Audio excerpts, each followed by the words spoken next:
refrigeración. Bueno, solo porque tiene ya el cuento para ponerle el toque. Bueno, buenas noches, amados hermanos.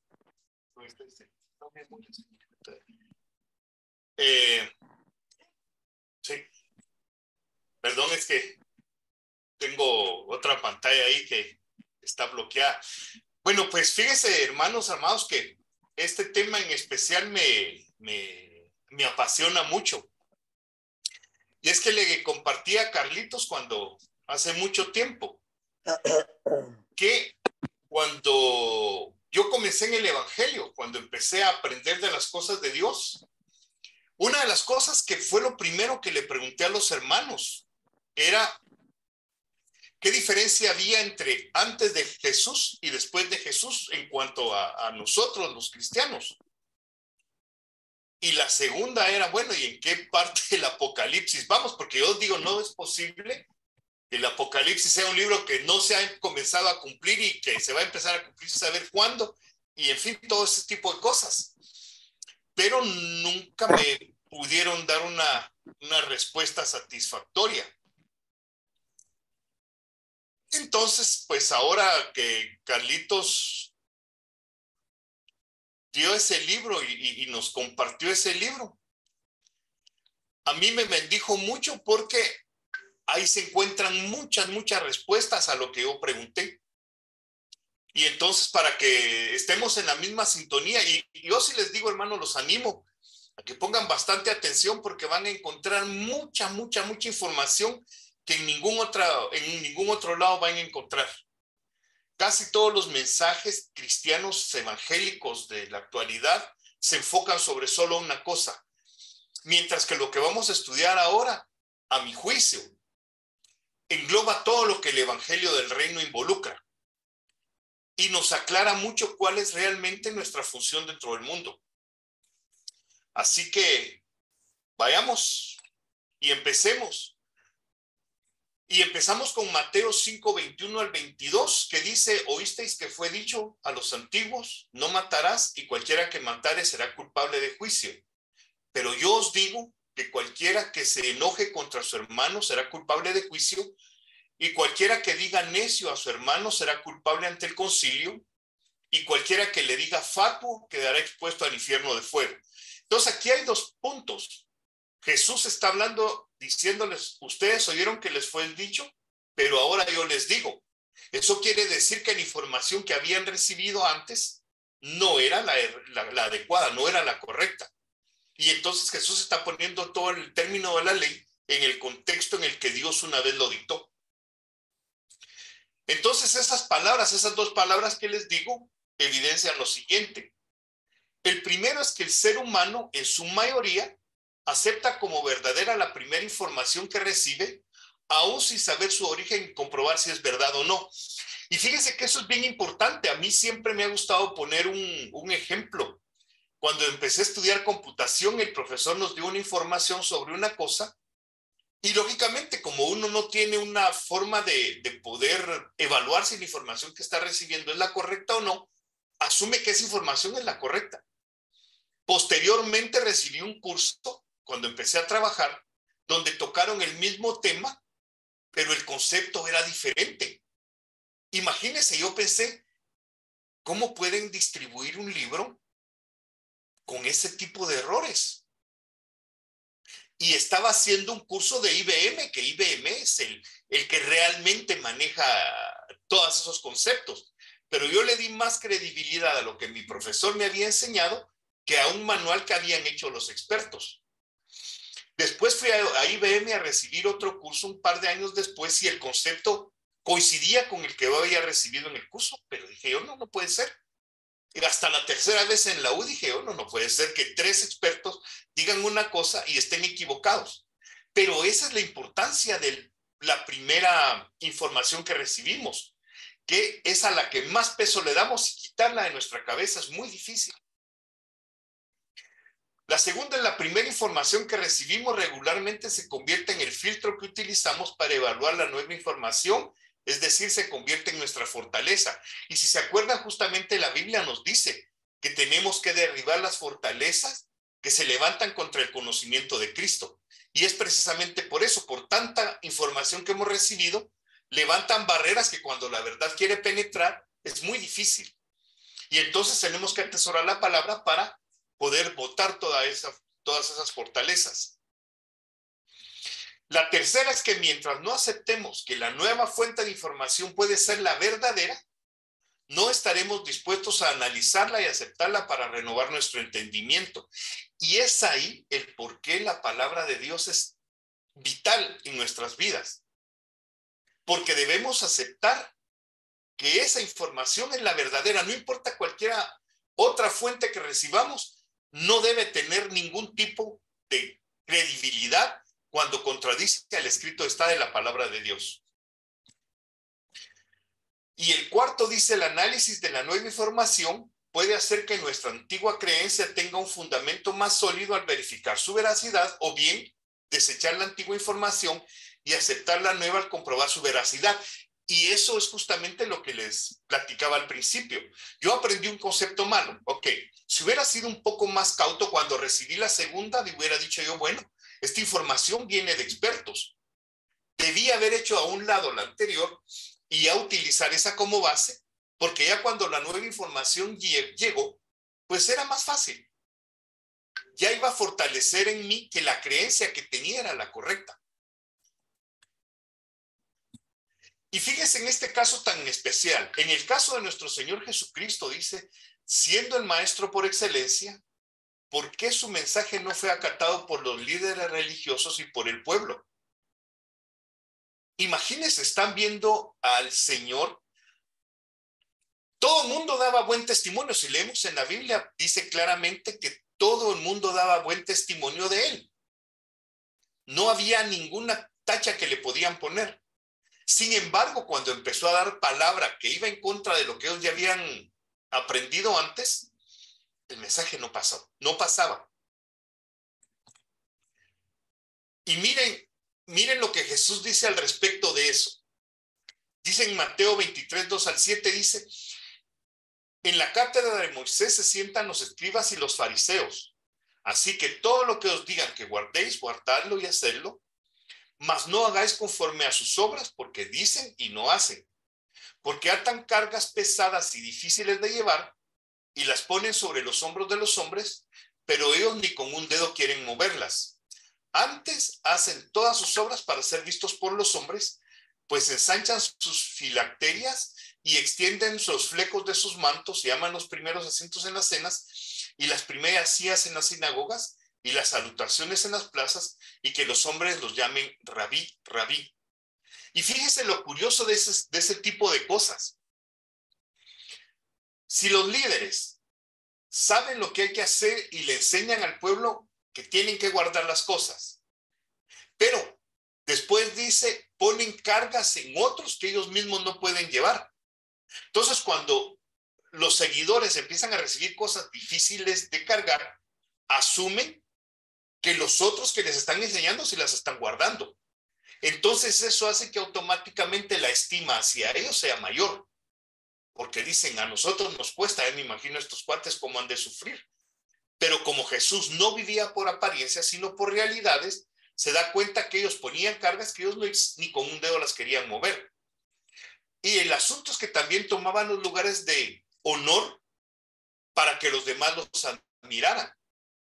Y se acuerdan que incluso en una les dice que ayunaban y se pintaban la cara y se denudaban el rostro y se ponían en lugares como para decir que ellos eran personas que respetaban la ley, que azotaban su cuerpo con lo que hacían, ¿verdad? Cayendo en hipocresía. Y dice además Jesús, dice, y esta es la condenación, que la luz vino al mundo y los hombres amaron más las tinieblas que la luz porque sus obras eran malas. Y ese es simplemente el punto de lo que estaba hablando antes. La gente le gusta mucho que los hombres los honren, lógicamente, porque son cosas que pueden ver. Y entonces empiezan a darle valor a lo que los demás piensan de ellos, sin importarles lo que Dios dice de ellos. Y luego otra cosa es que los mismos judíos acorralan a Jesús y le preguntan, ¿hasta cuándo nos turbarás el alma?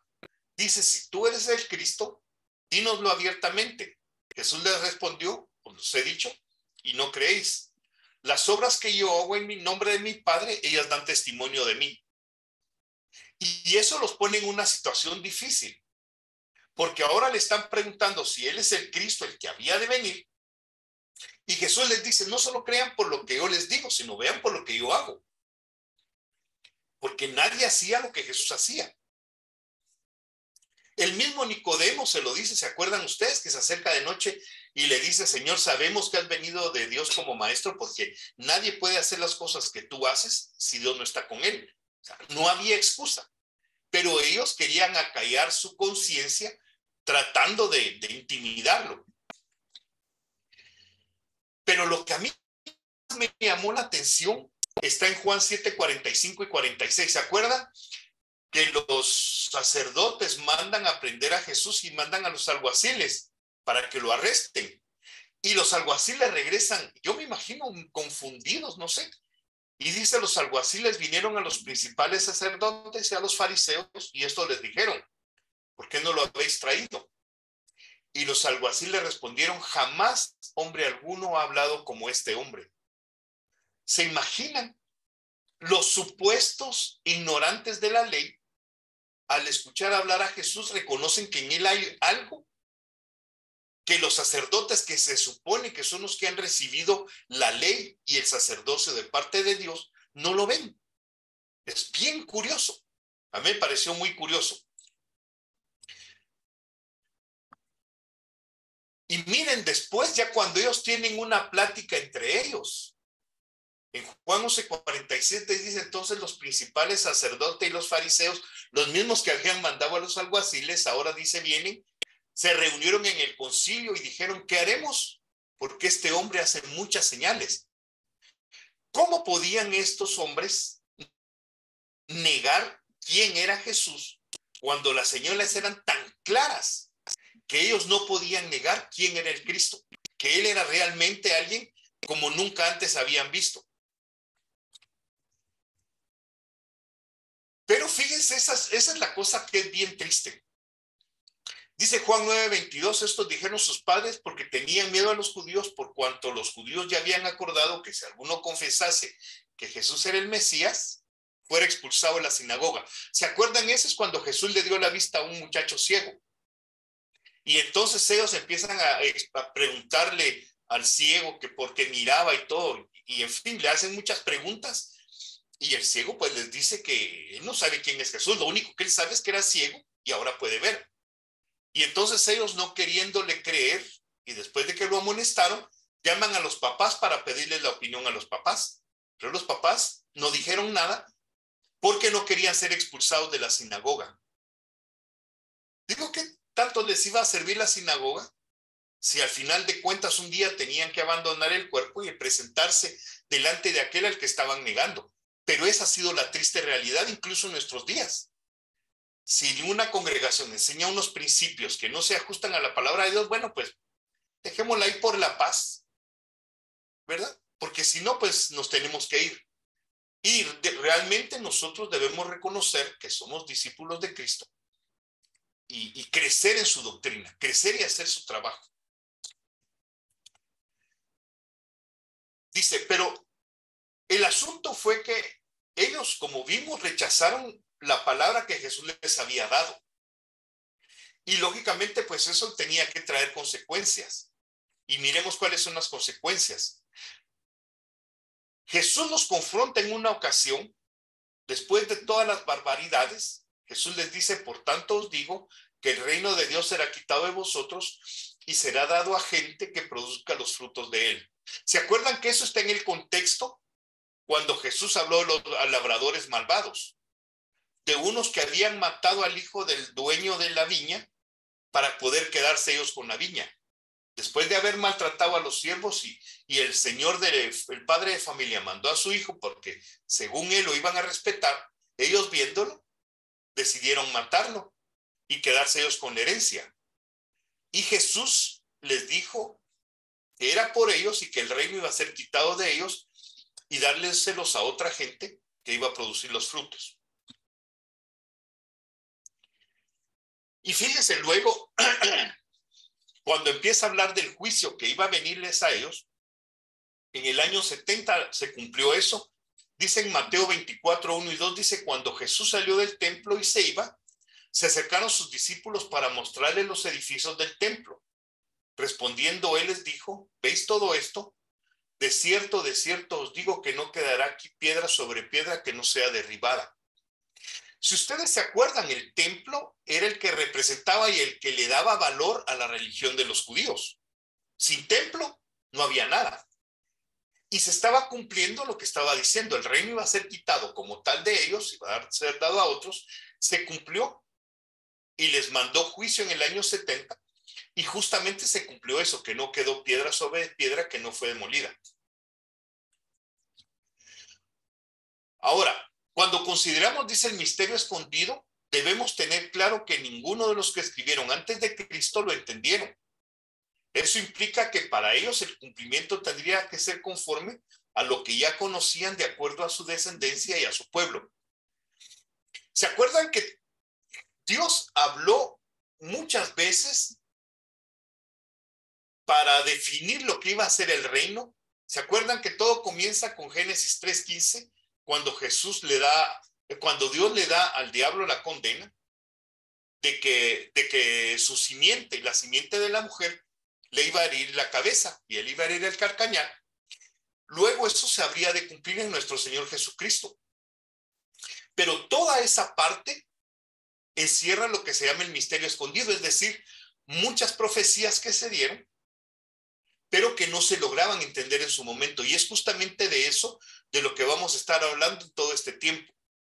Ahorita solo les estoy poniendo el panorama general, pero van a darse cuenta en el desarrollo de los temas que cuando Dios le dio profecías, por ejemplo, a Abraham,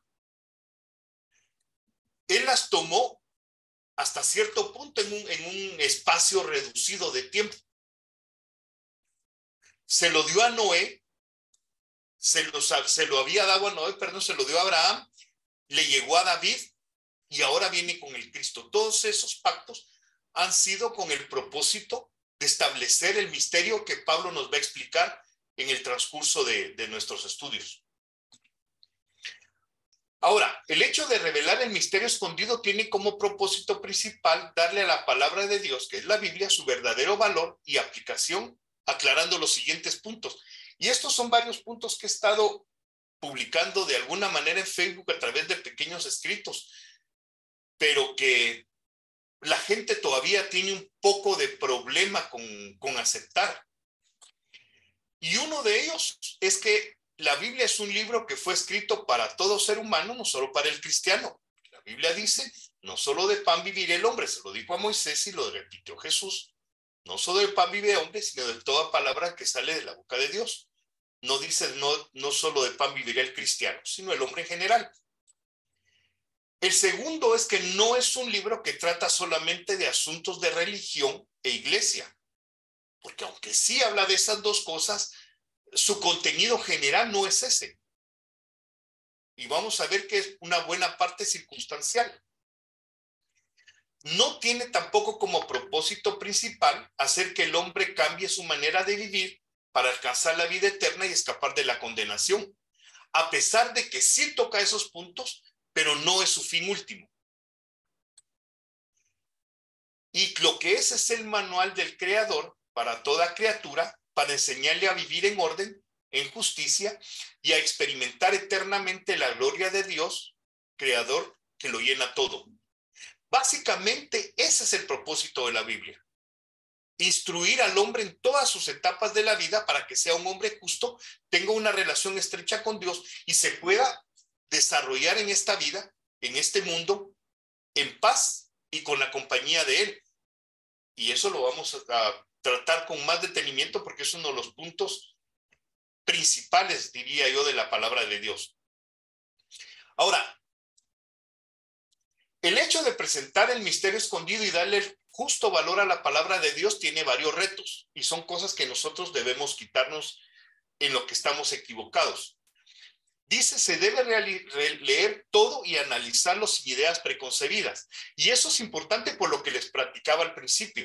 Cuando hemos tenido una idea que se nos dio desde que empezamos, por ejemplo, en el Evangelio, esa idea es a través de la cual vamos a canalizar toda la información que recibamos. Entonces debemos analizarlo sin ideas preconcebidas para permitir que la razón y la lógica permitan comprender el por qué Dios creó al hombre a su imagen y semejanza y cuál es su función y cuáles son sus privilegios tanto en la tierra como en el cielo. Otra es que cada persona deberá, según su voluntad, determinar qué acepta y qué rechaza de lo expuesto, utilizando las Sagradas Escrituras como referencia fidedigna. Y es que miren, hermanos, así como dicen que el papel aguanta con todo, ahora las pantallas de la computadora aguantan con todo, también la lengua no tiene hueso y uno puede decir cualquier cosa, pero sigue siendo responsabilidad del que oye filtrar la información que recibe, hacer como los debería, ver si se le está diciendo la verdad, preguntar si no queda claro y sacar propias conclusiones, porque al fin y al cabo, esas van a ser las nuevas fortalezas que van a edificar nuestra alma, nuestro espíritu. Entonces tenemos que tener mucha madurez en todo eso. Y además debe tener presente que a nadie deberá rendir cuentas de lo que creyó o de lo que desechó, pero sí tendrá que rendir cuentas al juez justo cuando comparezca ante el tribunal de Cristo. Y eso es bien importante. Por eso es que siempre hago mucho hincapié en ese tipo. Porque mire, si hay líderes religiosos que se sirven del evangelio para ganancia propia, como en la Biblia está explicado tan ampliamente, que usan la palabra como fuente de ganancia. No, ese es el punto. Pero debemos saber que no tenemos que rendirle cuentas a ningún ser humano, sino prepararnos nosotros para darle a nuestro Señor cuentas el día que nos toque ser juzgados. Y eso, miren, ahí sí que es de la parte que subrayo con más cuidado. Porque no importa lo que nosotros creamos o no creamos, porque a fin de cuentas, nuestra responsabilidad es delante de nuestro Señor Jesucristo. Entonces, esa es la primera parte. No, el prólogo es un poquito más grande, pero traté de que fuera lo más conciso posible para que podamos hacer preguntas. Así que ahorita, con mucho gusto, si hay preguntas, dudas o comentarios, pues siéntase la libertad de poder preguntar. No sé si todo quedó claro, si hay dudas.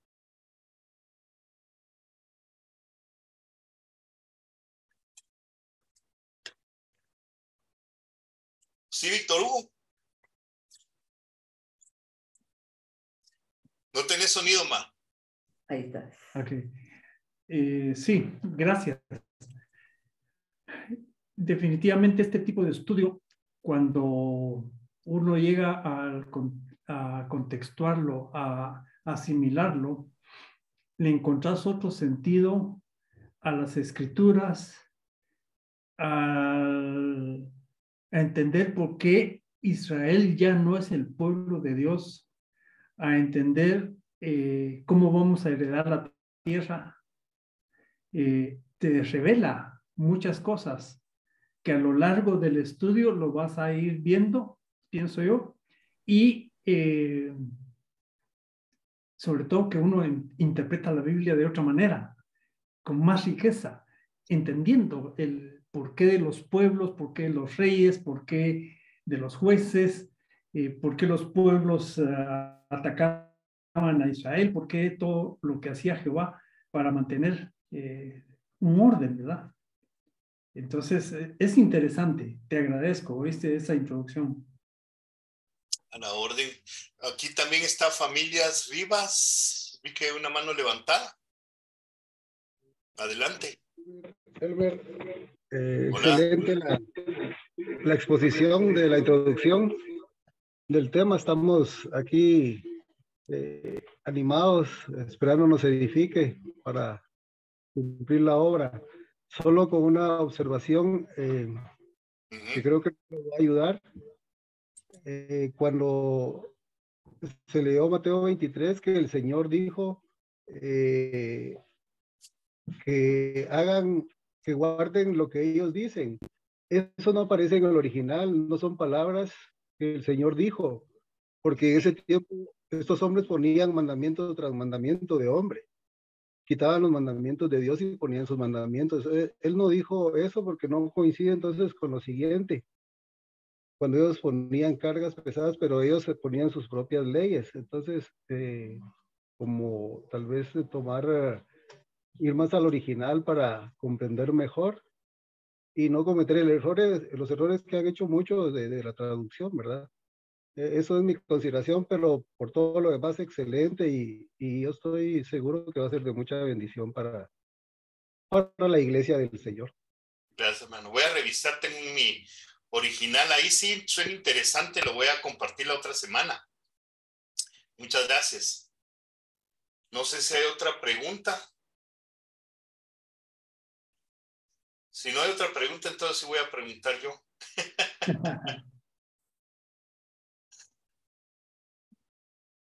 ¿No hay otra pregunta?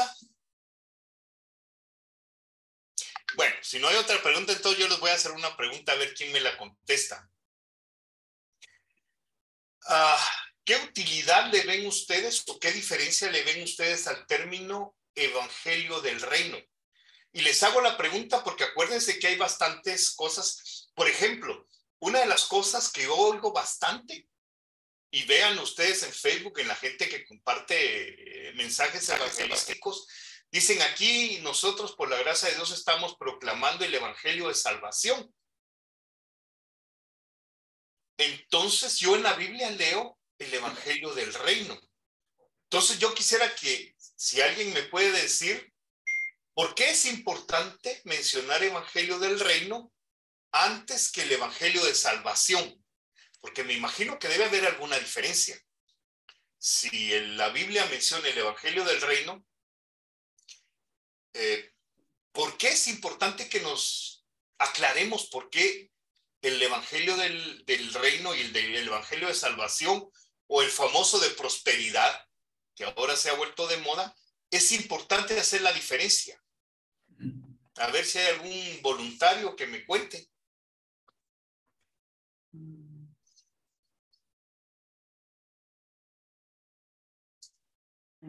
Ya. Mi opinión. ¿Sí?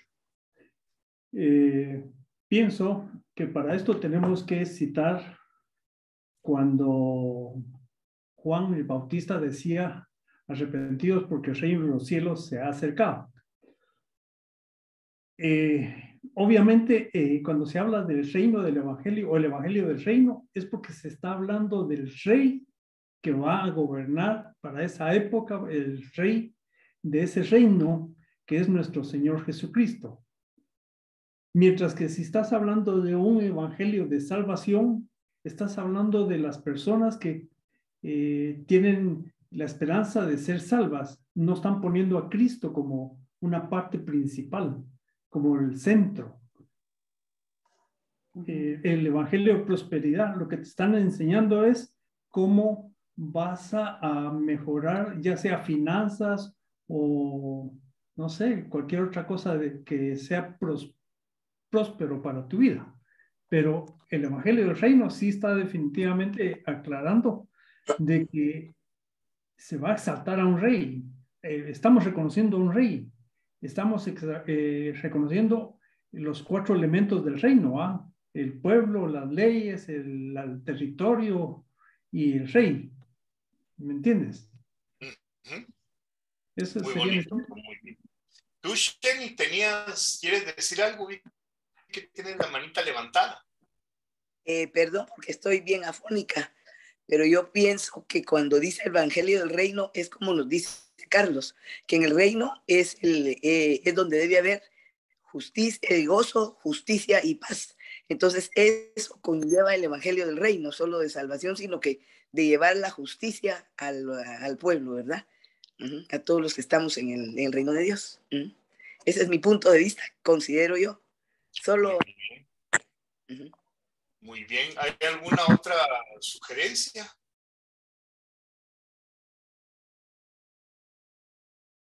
Y es que miren, Víctor Hugo, tocaste un punto muy importante en ese sentido. Y es que los tres evangelios tienen tres diferentes propósitos. Justamente es como yo lo veo. El evangelio de la prosperidad tiene como propósito generar riqueza y supuestamente bendición, ¿sí?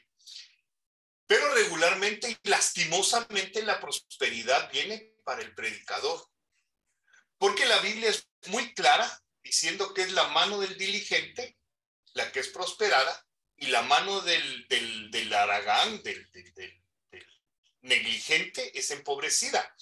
Entonces, si alguien quiere ser próspero y prosperar económicamente, tiene que trabajar más, tiene que hacer las cosas honestamente.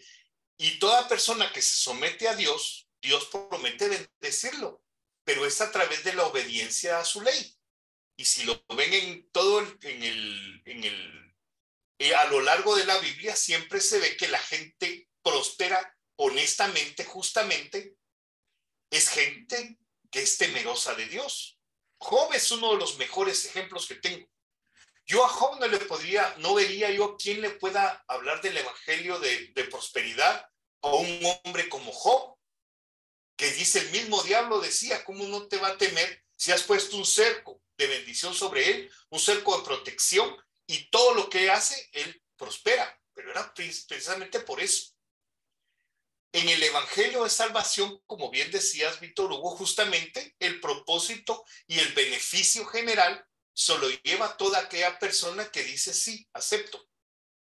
Pero no hay compromiso real, sino simplemente es una forma de querer decir, bueno, voy hasta aquí, voy a empezar a tirarle el evangelio de salvación a todos, a ver cuántos se salvan. Pero el enfoque está en el individuo. Mientras que en el evangelio del reino tenemos un propósito, y es que Jesús sea reconocido Rey y Señor, que Él sea el que dictamine las leyes, que Él sea el que juzgue y sea Él el que mande, porque eso es lo que nos tiene mal actualmente, que Jesús dice una cosa, el presidente dice otra, y el presidente tiene más razón, ¿verdad?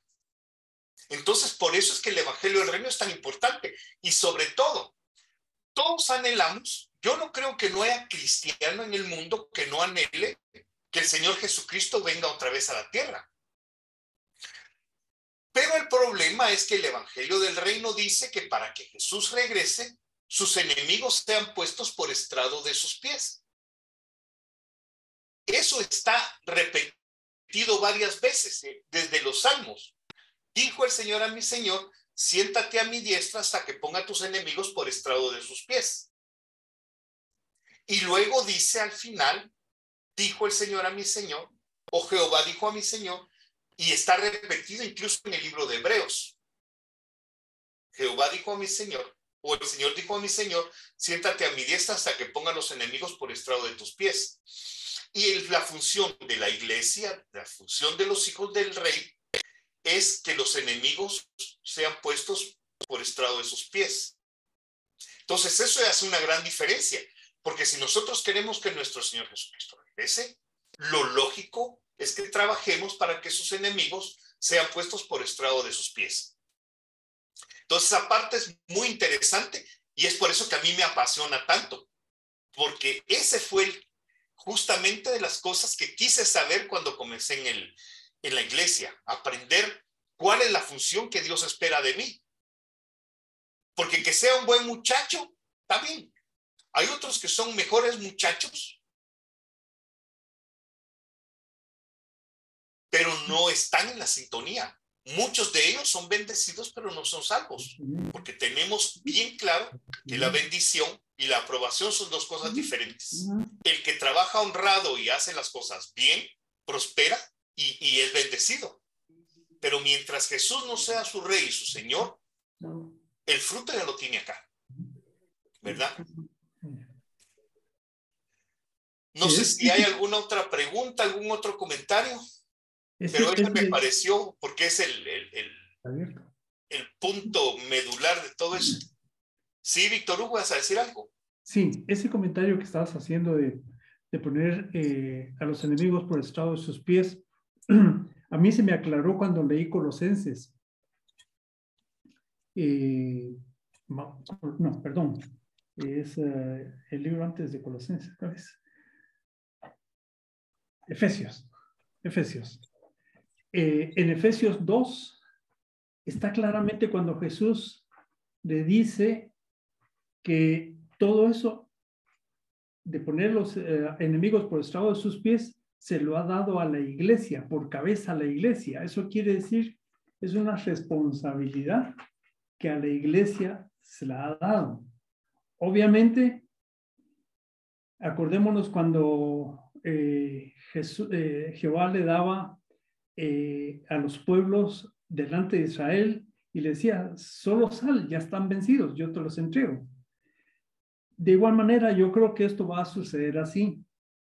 Nos lo dejó a la iglesia como una responsabilidad, pero tenemos que dar el paso, tenemos que meter el primer paso en el agua para hacerlo y Él va a hacer el resto. No creo que Él nos va a dejar solitos a que nosotros pongamos a todos sus enemigos debajo de sus pies. Él piensa, o Él creo que quiere que la iglesia dé el paso de responsabilidad para que esas áreas que son los enemigos, que son esos montes que se levantan y querer ser del mismo tamaño del reino, del rey, de la magnitud de Dios, pues sean puestos por estrado de sus pies. Solamente nosotros como humanos creo que no lo vamos a poder lograr, pero con la intención que pongamos, el mismo Dios, el mismo Jesucristo, nuestro Señor, lo va a hacer. Pero Él quiere que nosotros caminemos en eso. Es mi interpretación. Sí, de acuerdo. Totalmente de acuerdo. Y es que te acordás que en el momento, cuando uno lee, ahorita estoy leyendo el libro de los Segunda de Crónicas, creo que voy, y se ve siempre eso. Dios da un mandato, Dios dice, vayan porque yo ya hice, pero si uno lo piensa, Dios no lo ha hecho si todavía los enemigos están ahí. Pero Dios ya había, por ejemplo, echado su temor sobre esa gente. Ya simplemente ellos tenían que ir y dar los pasos que humanamente podían dar. Pero la parte espiritual, Dios ya la había hecho. Era simplemente de ir y hacerlo. Los muros de Jericó para mí son uno de los más confrontantes, digo yo.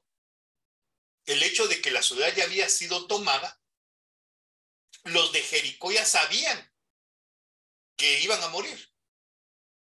Ellos sí tenían el miedo. Y los otros simplemente por fe pues hicieron todo lo que tenían que hacer para que los muros cayeran. O sea, todas las cosas están hechas y simplemente ahorita lo que estamos haciendo es despertando la conciencia de la iglesia de la función que tienen. Porque desafortunadamente siguen, como decías vos justamente, llevando agua para su molino, tratando de hablar un mensaje en el cual los beneficiados sean ellos. Y no, tenemos que buscar el beneficio del rey. Si somos súbditos, tenemos que obedecer a un rey. ¿Verdad? No sé si hay otro comentario. Si no, fíjense que quería darle la bienvenida a una hermana muy amada. Con ella trabajamos juntos en la iglesia. Fue mi brazo derecho, diría yo, Ana María Romero. Es una gran hermana, una mujer muy linda. Aprendí muchas cosas de ella. Y bueno, te doy la bienvenida, Anita. Gracias por aceptar la invitación. Sí. Bienvenida. Bienvenida, Ana María. Qué gusto saber de ti. Ay, sí, qué gusto, un abrazo. Nos alegra mucho, Ana María, saber de ti. Qué alegre tenerte aquí con nosotras, ¿oíste? Con nosotros. Igual a Jaime nuevamente. Gracias, Jaime. Qué gusto verte. Don Jaimito. Gracias. Don Jaimito el Cardero. El rey de Tangamandapio, decimos. Y los Carrillo, qué gusto saber también de ellos por aquí nuevamente. Celia. Estaba levantando la mano, chicos. No, Dina me dice que alguien levantó la mano, pero yo no me... Ah, Edwin, ya, pero ya bajó la mano. El que ve Yo todo. estaba aplaudiendo, es que vine tarde, mucha, perdón, pero sí venía oyendo más o menos en el camino. Entonces solo estoy ahí viendo y oyendo las últimas de cambio, pero solo al baño, quitarme la camisa y venir a sentarme, pero ya estaban haciendo las últimas. Entonces, de todas maneras, me da mucho gusto saludarlos otra vez. Hoy me ha tocado correr un poco y volar mucho. Bendición de Dios. Yo solo tengo una curiosidad. Dime, Claudita. Porque Víctor Hugo mencionó algo acerca sobre que Juan el Bautista dijo: arrepentíos porque el reino de los cielos se ha acercado. Entonces a mí me da a entender que el reino está en los cielos, en el cielo, pero no sé por qué mencionan el reino de los cielos y ustedes solo mencionaron otros tres. Eso es. No, mira, tal vez hay que ponerle un poco de contexto. ¿Te acuerdas que en Isaías está escrito: voz que clame en el desierto, preparad camino a Jehová, enderezad calzada en la soledad a vuestro Dios? El asunto es que esa voz que clama en el desierto se cumplió en Juan el Bautista. Y Juan el Bautista estaba preparando el camino para la llegada de Jesús. ¿Sí?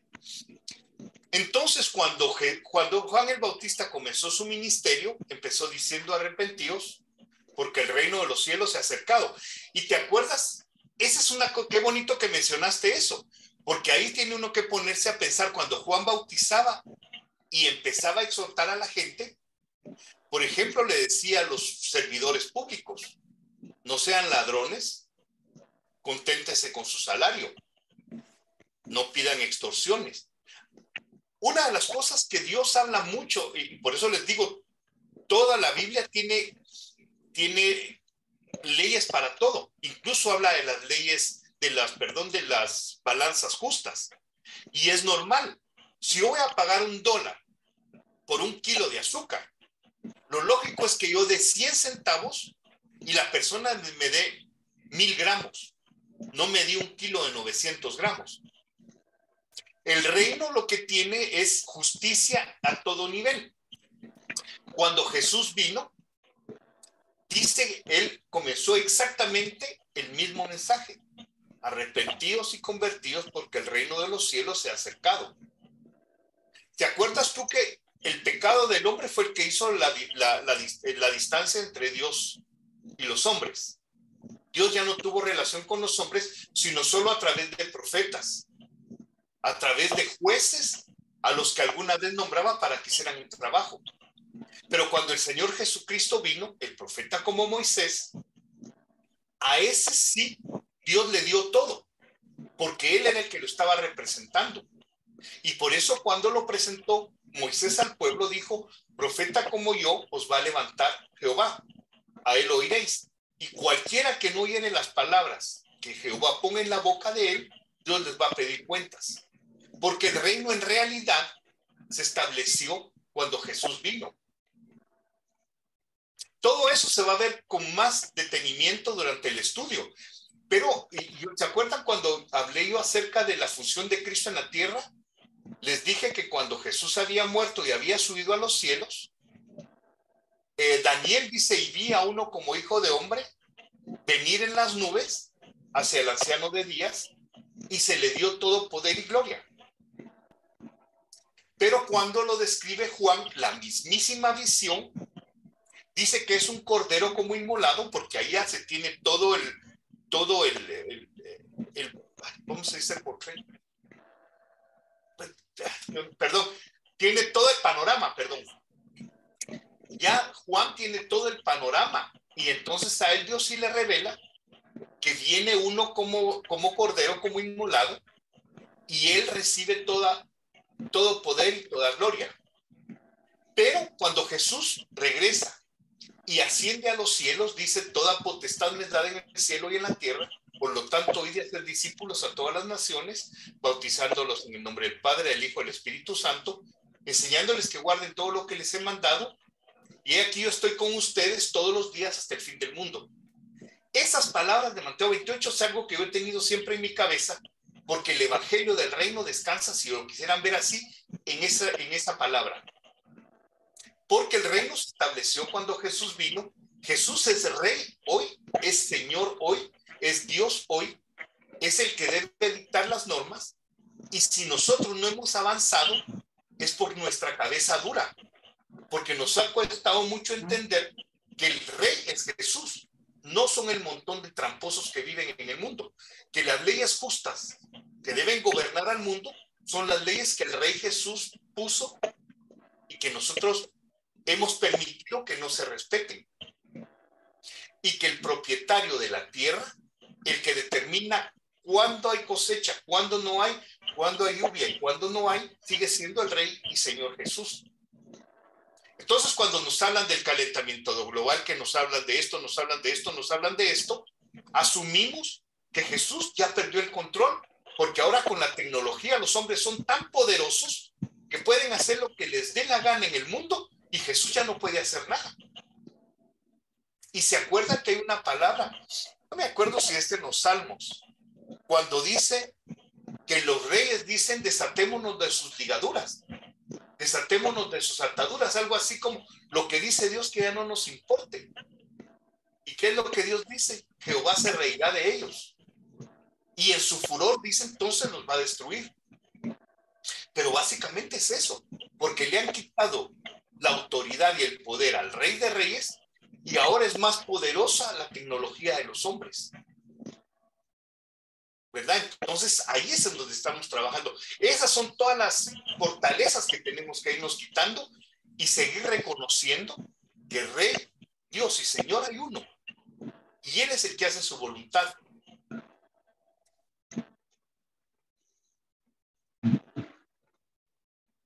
Y saben, solo para ponerle la cerecita al pastel, me acordaba ahorita que estaba diciendo eso. ¿Se acuerdan? Cuando Moisés se presentó delante de Faraón y empezaron a hablar.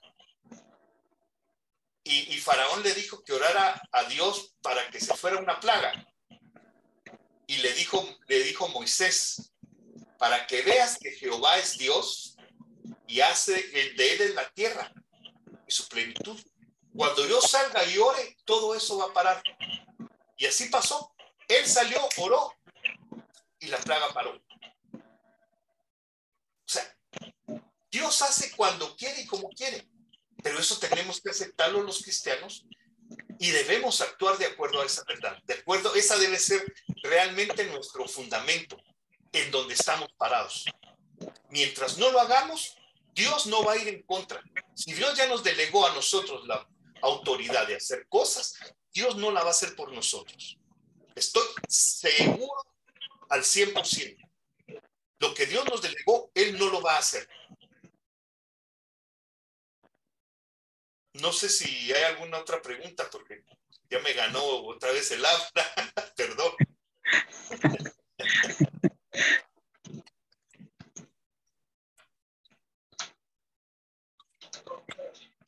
Bueno, entonces, si no hay preguntas, mis amados hermanos, me gustaría entonces, si querés despedir la reunión, Víctor Hugo, ¿la querés despedir vos, Erwin?